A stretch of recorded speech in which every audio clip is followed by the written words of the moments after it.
हाय बच्चों, तो ठीक है।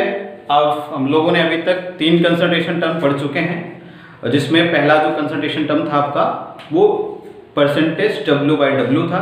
दूसरा जो कंसंट्रेशन टर्म हमने पढ़ा वो था परसेंटेज V/V था, और तीसरा जो हम लोगों ने पढ़ा वो था परसेंटेज W/V। अब जो चौथा टर्म आता है आपका, फोर्थ टर्म आता है परसेंटेज का, वो कंसंट्रेशन का टर्म जो आता है वो ये है कि कंसंट्रेशन टर्म को हम लोग, जैसे कोई सॉल्यूशन है और किसी सॉल्यूशन में कोई कंपोनेंट बहुत ही लेस अमाउंट में प्रेजेंट होता है, बहुत ही कम मात्रा में प्रेजेंट होता है, जैसे वाटर के अंदर आर्सेनिक और लेड की मात्रा होती है, तो बहुत लिटिल अमाउंट में होता है, तो इनके प्रेजेंस को हम लोग जो कैलकुलेट करते हैं वो उसे कैलकुलेट करने के लिए जो टर्म यूज करते हैं वो है पार्ट पर million, that means ppm concentration term का यूज करते हैं हम लोग, पीपीएम पार्ट पर मिलियन कंसंट्रेशन टर्म। तो हम लोग क्या कर सकते हैं, यहां पे हम लोग कैलकुलेट करने जा रहे हैं किसी सोल्यूट का जो कंपोनेंट है, सोल्यूट कंपोनेंट है, वो किसी भी सॉल्यूशंस के अंदर मिनिमम कितने अमाउंट में प्रेजेंट है, मतलब पार्ट पर मिलियन में वो कितना प्रेजेंट है, मिनिमम अमाउंट उसका निकालते हैं, हमेशा लेस अमाउंट निकालते हैं। तो इसमें देखिए आप, जो पीपीएम कंसंट्रेशन टर्म होता है, पीपीएम पार्ट पर मिलियन, जब मिलियन अभी तक हम क्या करते थे कंसंट्रेशन में 100 का इनटू करते थे, लेकिन अभी हमारा जो टर्म आया है वो मिलियन के अकॉर्डिंग आया है। अब सॉल्यूशन 100 से नहीं लिया जाएगा, सॉल्यूशन को किस में लिया जाएगा, मिलियन से लिया जाएगा। तो ये मिलियन के लिए क्या करेंगे हम लोग, 10 पावर 6 का इनटू करेंगे। अब इसका फार्मूला आपका है कंसंट्रेशन एंड पीपीएम आपको निकालना है, तो आपको करना क्या होगा, सोल्यूट का वेट रखना पड़ेगा अपॉन सॉल्यूशन का वेट रखना पड़ेगा इनटू 10 पावर 6 करना है। या फिर आप इस कंसंट्रेशन टर्म को इस तरह से लिख सकते हैं, क्योंकि आप ये फार्मूला जानते हैं कि परसेंटेज W/W इक्वल टू, आपको पता है कि wait of solute upon weight of solution into 100, ये आपको पहले से पता है। तो अब क्या करें, आप देख सकते हैं यहां पे wait of solute upon weight of solution यहां लिखा गया है। हम क्या करें, ये वाला टर्म अगर अप्लाई कर दें तो ये हम 100 जो आपका लिखा है इसे हम लिख सकते हैं 10 की पावर 2, 10 पावर 2 लिख सकते हैं। तो अगर हम यहाँ पे 10 पावर 2 अप्लाई कर दें तो हमारा क्या बचेगा, तब ये हो जाएगा हमारा परसेंटेज वेट टर्म में आ जाएगा, और यहाँ लिख सकते हैं वेट परसेंटेज ऑफ सोल्यूट, तो ये 10 पावर 2 था, हट गया, बचा गया इनटू 10 पावर 4, ये आपका हो जाएगा wait percentage of solute into 10 power 4। That means अगर क्वेश्चन आपका वेट ऑफ सोल्यूट दिया हो, वेट ऑफ सॉल्यूशन दिया हो, तो आप उसका पीपीएम कंसंट्रेशन 10 पावर 6 में निकाल सकते हैं इस तरह से। लेकिन अगर क्वेश्चन में वेट परसेंटेज दिया गया सोल्यूट का, तो उसके लिए आप ये कंसेप्ट आपको फार्मूला अप्लाई करना होगा। वेट परसेंटेज में आप क्या करेंगे, 10 पावर 4 का मल्टीप्लाई कर देंगे तो आपका आंसर आ जाएगा। लेकिन एक से ध्यान देना, ये दोनों टर्म जो है, ये वाला जो फार्मूला आपका है, ये आप कब अप्लाई करोगे पीपीएम कंसंट्रेशन के लिए, जब जो for the not very diluted solution बहुत ज्यादा डाइल्यूट ना हो, तो यानी मोस्टली कंसंट्रेटेड सॉल्यूशंस के लिए यूज होता है। लेकिन अगर सॉल्यूशन डाइल्यूटेड है और डाइल्यूटेड इतना है कि उसका सॉल्यूशंस का जो वेट है और उसके सॉल्वेंट का वेट दोनों अप्रॉक्सीमेट सेम है, आप देख सकते हैं यहां पे ये जो आपका वेट ऑफ सॉल्यूशन है और वेट ऑफ सॉल्वेंट लगभग दोनों क्या हो, इक्वल हो। तो ऐसी सिचुएशन में हम क्या करेंगे, सिंपली ये फार्मूला अप्लाई करेंगे। कंसंट्रेशन जो टर्म है आपका वो पीपीएम में यूज करने के लिए हम लोग सोल्यूट का वेट रखेंगे और अपॉन रख देंगे सॉल्वेंट का वेट। क्यों सॉल्वेंट रख रहे हैं, हम तो सॉल्यूशन का टर्म लेते हैं, यहां पे हम लोग सॉल्वेंट का इसलिए रख रहे हैं क्योंकि कोई फर्क नहीं पड़ता जब सॉल्यूशन डाइल्यूट होता है और इतना डाइल्यूट होता है कि सॉल्यूशन का वेट और सॉल्वेंट का वेट सेम हो, तो हम चाहे सॉल्यूशन रखें या फिर सॉल्वेंट रखें, इस पे कोई फर्क नहीं पड़ेगा। इनटू 10 पावर 6 कर देंगे। ये बात आप दिमाग में बैठा के रखो कि जो आपका पीपीएम कंसंट्रेशन है, पीपीएम कंसंट्रेशन आप देख सकते हो, पीपीएम कंसंट्रेशन आपकी ये जरूरी नहीं कि सिर्फ वेट में ही लिखा हो, यहां पे wait of solute upon weight of solvent लिखा हो, ये जरूरी नहीं है। यहां पे volume of solute upon volume of solvent भी हो सकता है, या फिर यहां पे वेट W/V के टर्म में भी लिखा जा सकता है। दैट मींस यहां पे wait of solute upon volume of solutions भी हम लिख सकते हैं। तो जो पीपीएम कंसंट्रेशन टर्म है, बहुत कम बुकों में आपको देखने के लिए मिलेगा कि ये चीजें एक्सप्लेन करें, बच्चे कंफ्यूज रहते हैं इस चीज को, तो इसलिए मैंने आपको क्लियर किया कि आपका जरूरी नहीं कि जो कंसंट्रेशन टर्म है पीपीएम की वो सिर्फ weight of solute upon weight of solvent ही लिखा जाए, आप वेट की जगह पे वॉल्यूम भी लिख सकते हो, volume of solute upon weight of solvent, यानी कि W/W के टर्म में, V/V के टर्म में और W/V के टर्म में लिख सकते हैं इसको। अब देखिए इसका जो ये टॉपिक है आपका, ये क्वेश्चन है, इस पे क्वेश्चन मैं आपको एग्जांपल समझाता हूं। तो अब देखिए एग्जांपल इसका, तो अब देखिए जो कंसंट्रेशन आपका टर्म है, पीपीएम कंसंट्रेशन टर्म, इस पे क्वेश्चन यहां पे मैंने दिखाया है।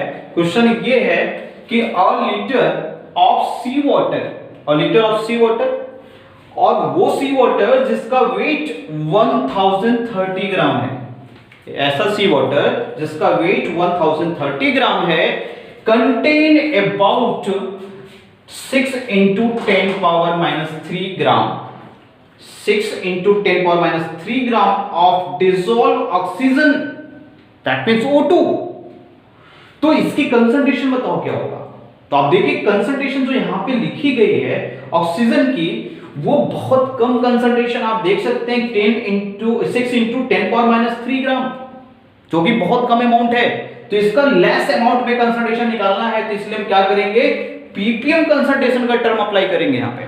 अब जो पीपीएम कंसंट्रेशन का टर्म होता है वो क्या है आपको पता है, यहां पे लिखते हैं कि हम लोग वेट ऑफ सोल्यूट, सोल्यूट का वेट लिखेंगे, सोल्यूट का वेट कितना दिया, सोल्यूट का वेट है 6 × 10⁻³ ग्राम, तो हमने यहां पुट किया 6 × 10⁻³ ग्राम, और अपॉन क्या हो जाता है आपका सॉल्वेंट का वेट, सॉल्वेंट का वेट है, तो सॉल्वेंट का वेट कितना है आपका 1030 ग्राम, तो हमने यहां पुट कर दिया 1030 ग्राम, और क्योंकि पीपीएम कंसंट्रेशन निकाल रहे हैं तो क्या करेंगे इनटू 10⁻6 कर देंगे। ओवरऑल जब इसको आप कैलकुलेट करेंगे तो आपका ये वैल्यू जो है वो आएगा 0.0058 × 10⁻3, जिसे आप सही से अरेंज करेंगे तो ये आपका आ जाएगा 5.8 × 10⁻6, ये आपका आंसर होगा। ये क्वेश्चंस है और इसका कैलकुलेशंस है, और लेकिन इसका मतलब क्या है, ये कहना क्या चाहता है, तो ये समझिए आप, इसके कहने का मतलब ये है कि जो 5.8 × 10⁻6 ग्राम जो है आपका कंसंट्रेशन जो है सोल्यूट की, वो 10⁻6 ग्राम में बता रहा है, यानी जो सोल्यूट है वो कितने ग्राम सोल्यूट कितने ग्राम सॉल्वेंट के अंदर डिसॉल्व है। तो ये कह रहा है आपसे कि 5.8 ग्राम जो आपका सोल्यूट है वो डिसॉल्व हो सकता है कितने में, 1 मिलियन सॉल्वेंट के अंदर, that means 10⁻6 gram of solvent, और यहां पे सॉल्वेंट क्या था आपका, सी वाटर था।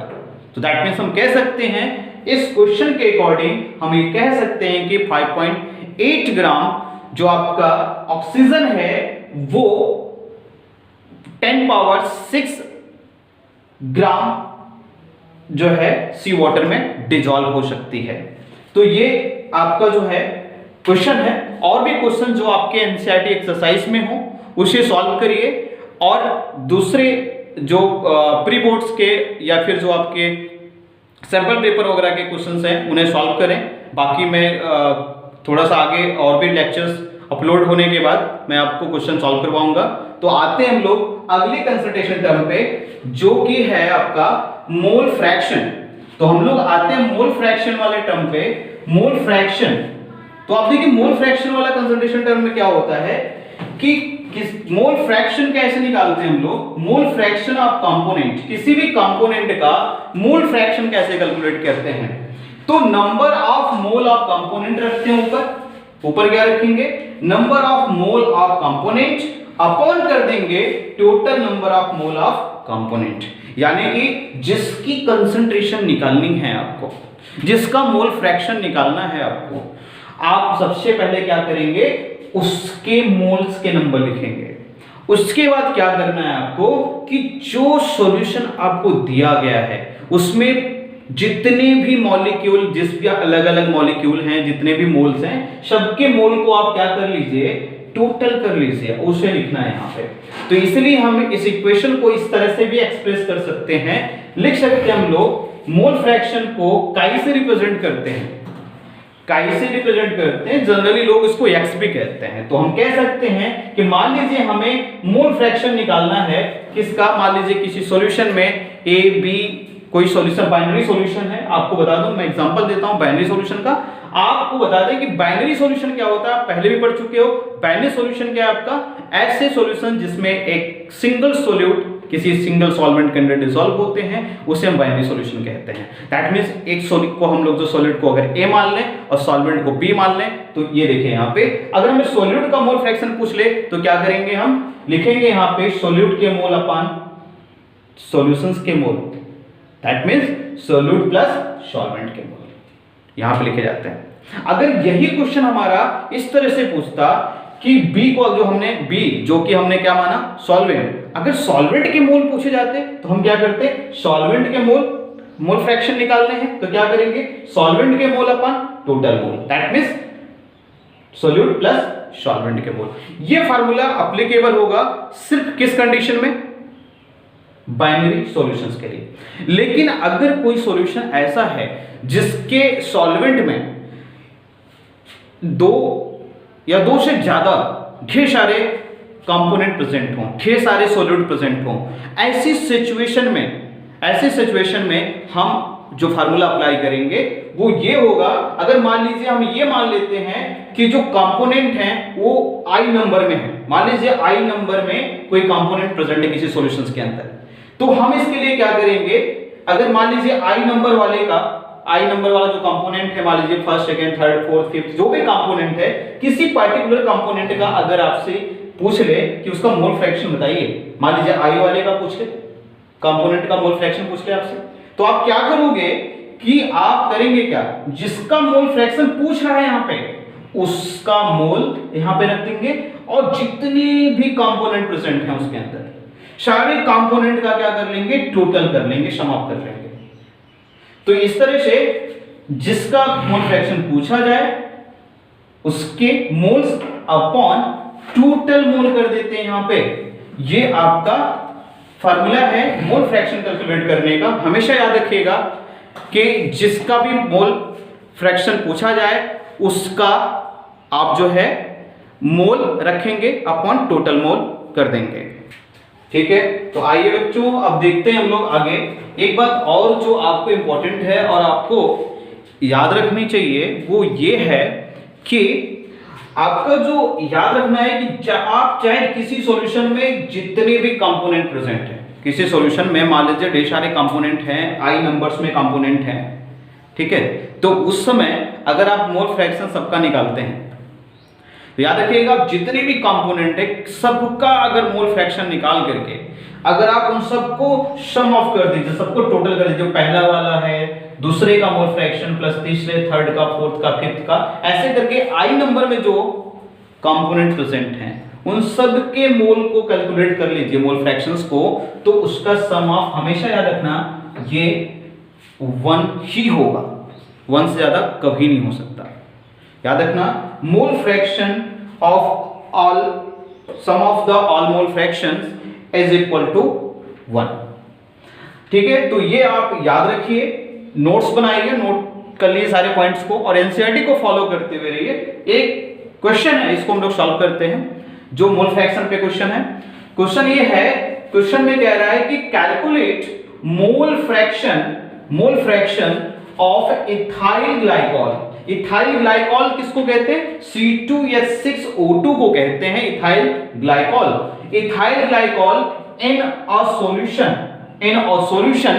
containing 20% of C2H6O2 मतलब इथाइल ग्लाइकॉल, मतलब एक सॉल्यूशन है आपका, उस सॉल्यूशंस के अंदर सॉल्यूशन जो बनाया गया है वो सॉल्यूशन कंटेन किया हुआ है 20% क्या इथाइल ग्लाइकॉल का कंटेंट किया हुआ है। तो आपसे पूछा जा रहा है कि उस सॉल्यूशन में आप बताइए कि उस सॉल्यूशन के अंदर जो एथाइल ग्लाइकॉल है उसका मोल फ्रैक्शन क्या होगा।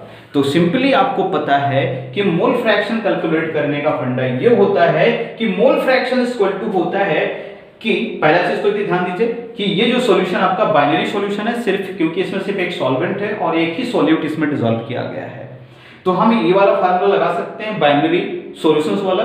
तो यहाँ पे हमारा क्या होगा, मोल रखना पड़ेगा हमको किसका, जिसके मोल फ्रैक्शन निकालने हैं। मोल फ्रैक्शन किसका निकालना है बेटा? मोल फ्रैक्शन निकालना है हमको इथाइल ग्लाइकॉल का। तो यहाँ पे हम क्या करेंगे, इथाइल ग्लाइकॉल के मोल रखेंगे ऊपर और नीचे रखेंगे इथाइल ग्लाइकॉल के मोल प्लस सॉल्वेंट के मोल। तो अब देखिए यहाँ पे आपका जो कैलकुलेशन है वो कैसे किया जाएगा। तो कैलकुलेशन करने के लिए आपको मोल की जरूरत पड़ेगी। बेटा यहाँ पे मोल कहीं नहीं दिया गया है, तो आप क्या करेंगे, आप मोल कैलकुलेट करोगे। मोल कैसे कैलकुलेट करोगे? मोल इस तरह से कैलकुलेट करेंगे हम। देखिए यहाँ पे परसेंटेज लिखा है, फिर से याद करिए कि मैंने आपको बताया था परसेंटेज वाले टर्म में मैंने बोला कि कोई भी सॉल्यूशन अगर परसेंटेज टर्म में दिया हो तो उसको हमेशा 100 मार्क करके हम उसके सॉल्यूट और सॉल्वेंट को आइडेंटिफाई करते हैं।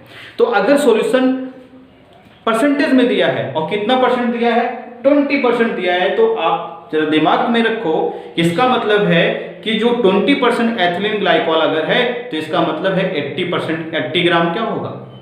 अगर 20 ग्राम आपका एथिलीन ग्लाइकॉल हो गया तो 100 में से 20 माइनस कर दीजिए, बचा क्या है 80 ग्राम, वो आपका सॉल्वेंट हो गया। तो अब क्या करेंगे हम लोग, इसका मतलब जो सॉल्वेंट है हमारा, जो वाटर है वो 80 ग्राम है और जो हमारा एथिलीन ग्लाइकॉल है वो आपका 20 ग्राम है। तो अभी हमें मोल नहीं पता था, अब हम मोल कैलकुलेट कर लेंगे। मोल कैलकुलेट करेंगे किसका, एथिलीन ग्लाइकॉल का मोल निकालने के लिए फार्मूला क्या होता है, गिवन मास अपॉन मोलर मास होता है। अब देखिए इसका गिवन मास कितना है, 20 ग्राम। एथिलीन ग्लाइकॉल का 20 ग्राम रख दिया अपन मोलर मास। एथिलीन ग्लाइकॉल का मोलर मास निकाल लीजिए। एथिलीन ग्लाइकॉल का फार्मूला है C2H6O2। इसमें हो जाएगा कार्बन डबल है तो ये हो जाएगा 24 प्लस 6 प्लस 32। अगर वो वाला कैलकुलेट करेंगे तो ये आ जाएगा आपका 62 आएगा। तो ये हमने क्या किया, यहाँ पे मोलर मास इसका रख दिया। ओवरऑल कैलकुलेशन करोगे आप तो इसका कैलकुलेशन जो है आपका वो कैलकुलेशन होके आएगा 0.322 मोल। ठीक है, अब देखिए फिर हमें क्या करना है, सॉल्वेंट का भी मोल निकालना है। तो सॉल्वेंट हमारे पास है कितना, और सॉल्वेंट है कौन, सॉल्वेंट आपका वाटर है और यहाँ पे वाटर 80 ग्राम है। तो यहाँ पे रख देंगे हम 80 gram given mass upon molar mass. अब जो वाटर होता है, वाटर का मोलर मास निकालना है तो हाइड्रोजन है तो हाइड्रोजन के केस में 2 हो जाएगा, ऑक्सीजन है तो इसके केस में 16 हो जाएगा, तो ये हो जाएगा आपका 18। वाटर का मोलर मास 18 होता है तो हम यहां रख देंगे 80/18, तो आपका कैलकुलेशन आएगा 4.444। अब देखिए बेटा यहाँ पे, अब यहाँ पे आपका मेन फार्मूला जो आपका है वो निकालना क्या था, मोल फ्रैक्शन ऑफ एथिलीन ग्लाइकॉल। तो एथिलीन ग्लाइकॉल में के फार्मूले में आप क्या करेंगे, जिसका मोल फ्रैक्शन निकालना होता है उसके मोल रखते हैं। तो ये देखिए एथिलीन के मोल कितने, 0.322 यहाँ पे रख दिया। अपन टोटल मोल रखना होता है या फिर आप ये कह सकते हैं सोल्यूट प्लस सॉल्वेंट का मोल रखना होता है। तो सोल्यूट का मोल है आपका 0.322 और जो आपका सॉल्वेंट है उसका मोल है 4.444। तो ये आपका अगर हम ओवरऑल कैलकुलेट कर लें तो ये आपका अमाउंट जो है वो निकल के आएगा 0.068। ये आपका अमाउंट होगा किसका, मोल फ्रैक्शन होगा किसका बेटा, ये होगा आपका एथिलीन ग्लाइकॉल। अब अगर आपसे क्वेश्चन में ये भी पूछा गया होता कि हमें वाटर का भी मोल फ्रैक्शन बताओ, तो आप क्या करते, वाटर का मोल फ्रैक्शन अगर आपको निकालना है तो आपको क्या करना चाहिए, यहाँ पे आप ऐसे निकाल सकते हैं, आपको दो तरीके में बताऊंगा। एक तो ये है कि वाटर का मोल फ्रैक्शन निकालने के लिए आपको यहाँ पे वाटर के मोल रखने पड़ेंगे, जो कि कितने हैं 4.444 अपॉन 0 टोटल मोल रख दीजिए 322 प्लस 4.444। इसको कैलकुलेट करेंगे आप तो ये आएगा 0.932 के अप्रॉक्सीमेट आएगा आंसर आपका। अब देखिए एक तरीका और मैं बताता हूं आपको। ये एक तो कैलकुलेशन हो गया, अगर आप बाइनरी सॉल्यूशन के केस में आपको इतना कैलकुलेट नहीं करना पड़ेगा। मैं आपको एक तरीका बताता हूं जिससे आप थोड़ा और जल्दी निकाल लोगे।